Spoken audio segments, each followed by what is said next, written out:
ফারুক আহমেদ সময়ের সবচেয়ে আলোচিত নাম। নাজমুল হাসান পাপনের এক যুগের বিসিবি অধ্যায় শেষ হবার পর দায়িত্ব পেলেন তিনি।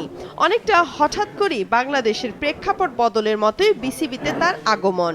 ফারুক আহমেদের জীবনে জাতীয় দলের অধিনায়ক হওয়ার ঘটনাটাও অনেকটা আচমকাই হয়েছিল।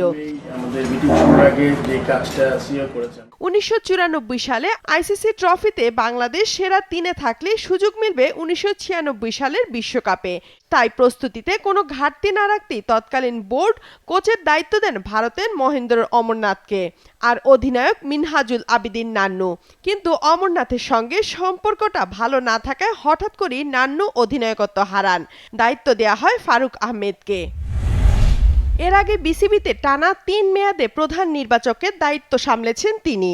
প্রথম দফায় 2005 থেকে 2007 সালে প্রধান নির্বাচক পদে দায়িত্ব পালনকালে অনূর্ধ্ব-19 দল থেকে মুশফিক, সাকিব, তামিমকে জাতীয় দলে নিয়েছেন। 2014 সালে শেষ দফায় হন প্রধান নির্বাচক। তার দায়িত্ব পালনকালে 2015 বিশ্বকাপে বাংলাদেশ পেয়েছে সেরা সাফল্য, খেলেছে কোয়ার্টার ফাইনালে। নান্নু ও বাশারকে নিয়ে 2016 সালের জুন পর্যন্ত কাজ করেন তিনি। এরপর বিসিবির 2 স্তর নির্বাচক কমিটি করার প্রতিবাদে পদত্যাগ করেন ফারুক। আমাদের অনেক ল্যাকিং আছে। বাংলাদেশের ক্রিকেটের নেতিবাচক সব বিষয়ে প্রতিবাদী এক কণ্ঠস্বর তিনি। ফারুক আহমেদকে অনেকেই বাংলাদেশের সেরা নির্বাচক বলে মানেন। 1966 সালে 24শে জুলাই ঢাকায় জন্ম নেন ফারুক। 1988 সালে চট্টগ্রামে এশিয়া কাপে পাকিস্তানের বিপক্ষে একদিনে ক্রিকেটে অভিষেক হয় তার। 1999 সাল পর্যন্ত 7 ম্যাচে 105 রান করেছেন ডানহাতি এই ব্যাটার। 1990 সালে চণ্ডীগড়ে ভারতের বিপক্ষে 57 রানের ইনিংসটি ক্যারিয়ার সেরা তার।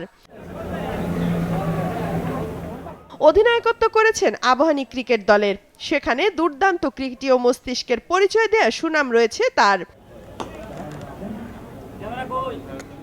শিক্ষা জীবনে ঢাকা বিশ্ববিদ্যালয় থেকে লোক প্রশাসন বিভাগে স্নাতক ডিগ্রিধারী ফারুক আহমেদ